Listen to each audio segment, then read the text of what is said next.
29 सितंबर 2004 और कराची का इलाका लियारी। शाम के वक्त 12 साल का आसिम अपने घर के स्टेप्स पर बैठा था कि तभी उसका दोस्त 13 साल का शकील उसके पास आता है और आसिम को अपनी ग्रैंड मदर के घर जाने के लिए बोलता है। अब दोनों बच्चे यहाँ से तो निकलते हैं, लेकिन शकील की ग्रैंड मदर के घर कभी पहुँच ही नहीं पाते। दोनों फैमिलीज काफी देर तक वेट भी करती हैं, लेकिन जब बच्चों का कुछ अता पता नहीं चलता तो आसिम की खाला मेहर बीवी ये पास के एक पुलिस स्टेशन में मिसिंग रिपोर्ट भी देती हैं। अगली सुबह टीवी पर खबर चलती है, लियारी जनरल हॉस्पिटल के पास से 2 बच्चों की बरहना डेड बॉडीज बहुत ही बुरी हालत में मिलती हैं। मिलने वाली दोनों बॉडीज को मारने से पहले शदीद टॉर्चर किया गया था और मिलने वाले ये दोनों बच्चे कोई और नहीं बल्कि पिछली रात गायब होने वाले आसिम और शकील थे। लेकिन सवाल ये था कि 2 मासूम बच्चे जिन्हें शायद दुनियादारी का भी कोई इल्म नहीं था, उन्हें इतनी बुरी तरह किसने कत्ल किया? और जवाब ये है कि 12 साल का आसिम लियारी की गैंग वार के किसी एक मेंबर का दूर का रिलेटिव था और बस इसलिए आसिम और शकील को इतनी बुरी मौत दी गई एक दुश्मन गैंग की तरफ से।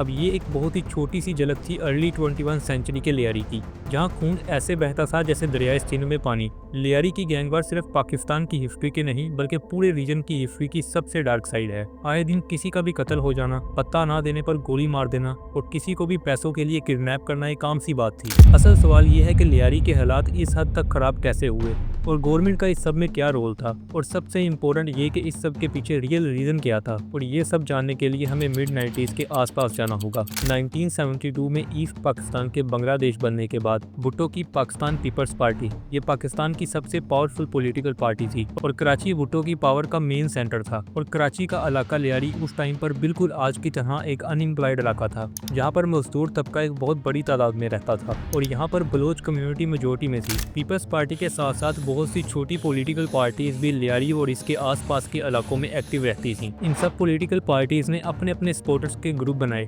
शुरू में ये सारे ग्रुप सिर्फ अपनी पार्टीज के लिए पॉलिटिकली एक्टिव रहते थे, लेकिन 1977 में आर्मी चीफ ज़ियाउल हक और भुट्टो आमने सामने आते हैं और आर्मी चीफ ज़ियाउल हक आर्मी का यूज करके मार्शल लॉ लगा देते हैं। मिस्टर भुट्टो की हुकूमत खत्म हो चुकी है, सारे मुल्क में मार्शल लॉ नाफिज कर दिया गया है और पाकिस्तान एक बार फिर से डिक्टेटरशिप के अंडर आ जाता है। इस अचानक पावर चेंज से एक बार फिर से पूरे मुल्क में रैलीज निकलना शुरू हो जाती हैं। अयूब खान ने अवाम को पावर से कुचला था, लेकिन ज़ियाउल हक ये गलती नहीं करते और अपनी पब्लिक रेपुटेशन को चमकाना शुरू कर देते हैं और इस तरह ज़ियाउल हक ने अपनी डिक्टेटरशिप को पॉलिटिकल रंग दिया। इससे मुल्क में हालात कुछ हद तक सही होते हैं। लियारी के पॉलिटिकल ग्रुप्स में भी सुकून आता है, लेकिन यहीं से गैंगवार की शुरुआत होती है। असल में जब मुल्क में पॉलिटिकल पार्टीज वीक होती हैं तो लियारी जैसे इलाके जहाँ पर गुर्बत बहुत ज्यादा थी, साथ ही यहाँ पर बहुत सी पावरफुल कम्युनिटीज के लोग भी रहते थे और इन्हीं ग्रुप्स ने अपना काला बिजनेस बढ़ाने के लिए इन पॉलिटिकल ग्रुप्स को यूज करना शुरू कर दिया। यूथ के वो ग्रुप जो सिर्फ पॉलिटिकली एक्टिव थे और लोगों के भले के लिए काम करते थे, वो अब ग्रुप से गैंग बनने लगते हैं। लेकिन अभी गैंग वार शुरू नहीं हुई थी, क्योंकि ज़ियाउल हक की पकड़ अपने टाइम में पूरे मुल्क पर बहुत ही स्ट्रॉन्ग थी।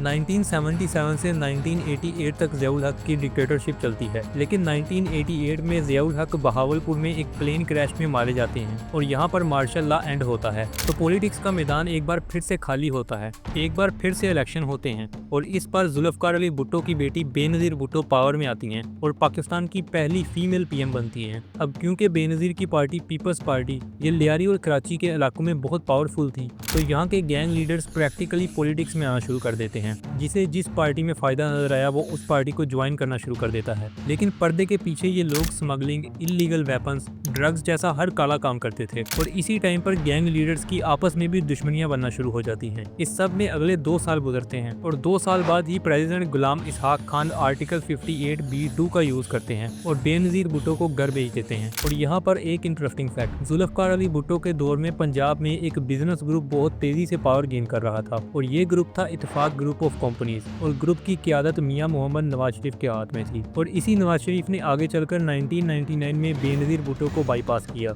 अब नवाज शरीफ प्राइम मिनिस्टर तो बन गए थे, लेकिन उनकी पावर सिर्फ पंजाब और वेस्टर्न एरिया में थी। कराची और सिंध में अभी भी भुट्टो फैमिली ही पावर में थी। हर गैंग ने अपने अपने इलाके में कब्जा बनाया और गैंग्स ने इलाके के मासूम लोगों और दुकानदारों से बता मांगना शुरू कर दिया। इसी टाइम पर इस सारे एरिया में इलीगल वेपन्स आम हो जाते हैं। ये सारे गैंग्स तो एक तरफ थे, लेकिन पॉलिटिकल पार्टीज इन गैंग्स को अपने फायदे के लिए इस्तेमाल करना शुरू कर देती हैं। पीपल्स पार्टी, MQM और कई छोटी बड़ी पॉलिटिकल कम्युनिटीज इस सब में नजर आती हैं। इसी टाइम पर इन गैंग्स के दरमियान सबसे पहली दुश्मनी शुरू होती है लेट 90s में। उस टाइम पर तकरीबन सारे लियारी के एरिया पर एक ही बंदे के पास पावर थी और इस बंदे का नाम था हाजी लालू। ये बंदा पूरे लियारी का गॉडफादर माना जाता था। सारे इल्लीगल काम, टारगेट किलिंग, स्मगलिंग, किडनैपिंग और बत्ताखोरी सारे ये खुद ही करवाता था। अब लेट 90s में एक और बंदा रहमान बलोच, जो बाद में रहमान दकेत के नाम से मशहूर होता है, ये सामने आता है और ये भी शुरू में हाजी लालू के साथ ही था, लेकिन असल में ये खुद अपना गैंग बनाना चाहता था और इसके लिए ये थोड़ी थोड़ी पावर गेन करना भी स्टार्ट कर देता है। और दूसरी तरफ ऊपर बैठी सरकार और प्रेसिडेंट के दरमियान फिर से गहमा गहमी शुरू हो जाती है। प्रेसिडेंट गुलाम इसहाक खान नवाज शरीफ पर प्रेशर बनाते हैं और नवाज शरीफ 1993 में रिजाइन कर देते हैं। इसका सबसे बड़ा फायदा बेनजीर भुट्टो को होता है। बेनजीर भुट्टो 1993 के इलेक्शन जीतकर एक बार फिर से पीएम बनती हैं। अब एक बार फिर से पीपल्स पार्टी पावर में तो आती है, लेकिन पीपल्स पार्टी भी लियारी के गैंग्स पर कोई खास तवज्जो नहीं देती और उधर हाजी लालू पूरे एरिया का गॉडफादर बना बैठा था। खुलेआम बत्ताखोरी हो रही थी और किडनैपिंग और मर्डर होना मामूल की बात थी, लेकिन सरकार ने कान तक नहीं धरे। बेनजीर की इस हुकूमत में रहमान हाजी लालू से अलग हो जाता है और अपना गैंग बनाने का काम तेज कर देता है और उसकी बढ़ती हुई पावर देखकर हाजी लालू और उसका बेटा अरशद पप्पू ये दोनों टेंशन में आ जाते हैं। अब बेनजीर की इस हुकूमत में हाजी लालू की पावर पहले जैसी नहीं रहती है और इसका रीजन था रहमान बलोच, जिसे पीपल्स पार्टी की बैक सपोर्ट हासिल होती है और इस सपोर्ट के बदले में रहमान दकेत अपने सारे इलाके के वोट पीपल्स पार्टी को दिलवाता था। डाउन न्यूज की इस रिपोर्ट को देखें, जिसमें ये बात साफ लिखी हुई है कि अगर पीपल्स पार्टी की टिकट पर लड़ने वाले कैंडिडेट रहमान की मदद ना लेते तो रहमान के इलाकों में इनका जीतना नामुमकिन था।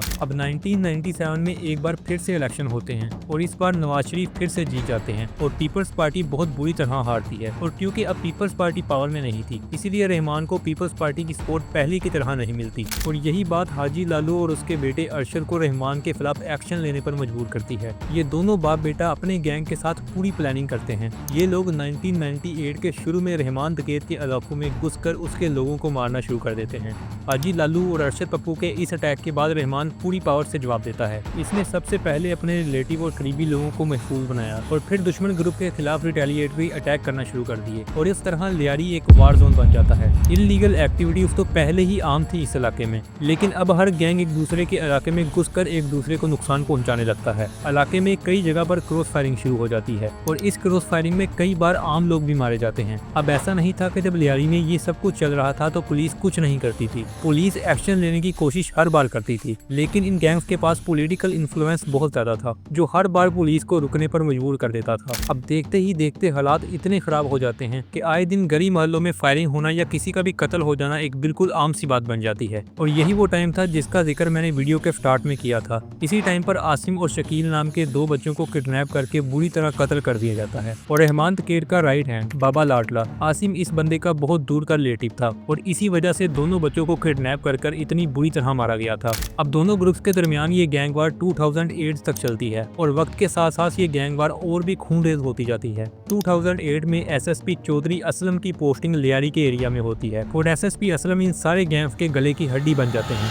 ये बुज़दिलाना कार्रवाइयाँ करा के मुझे डराना चाहते हैं कि मैं इन चीज़ों से बाज आ जाऊँगा। मैं इनकी नस्लों को, इन्होंने शेर के मुंह में हाथ डाला है, इनकी नस्लें भी याद रखेंगी कि इनको कौन मिला है। 2008 में चौधरी असलम के आने के बाद रहमान ने इलाके के कुछ ताकतवर लोगों को अपने साथ मिलाया और PAC नाम की एक पार्टी बनाई ताकि वो अपने इस गैंग को पॉलिटिकल रंग दे सके। लेकिन अगले ही साल 2009 में SSP चौधरी असलम ये रहमान पर रेड करते हैं और लकीली इस रेड में रहमान दकेत का इनकाउंटर हो जाता है और इसका सारा क्रेडिट SSP चौधरी असलम को दिया जाता है। अब रहमान के बाद उसका कजन उजैर बलोच ये मैदान में आता है। ये उजैर बलोच रहमान के चचा का बेटा था और उजैर के बाप को अरशद पप्पू ने किडनैप कर बहुत ही बुरी तरह कत्ल किया था। रहमान के बाद गैंग वार और भी खूनरेज हो जाती है। SSP चौधरी असलम की बहादुरी को देखकर पुलिस और दूसरी फोर्सेस को भी हौसला मिलता है और अब पुलिस और रेंजर्स किसी भी पॉलिटिकल इन्फ्लुएंस का प्रेशर नहीं लेते, बल्कि खुलकर इन गैंग्स के खिलाफ एक्शन लेना शुरू कर देते हैं। खास तौर पर 2010 के बाद 16 मार्च 2013 ये इस सारी गैंग वार का एक बहुत ही अहम दिन था, क्योंकि इस दिन उजैर बलोच अरशद पप्पू को किडनैप करने में कामयाब हो जाता है। अरशद पप्पू के साथ साथ उसका एक और भाई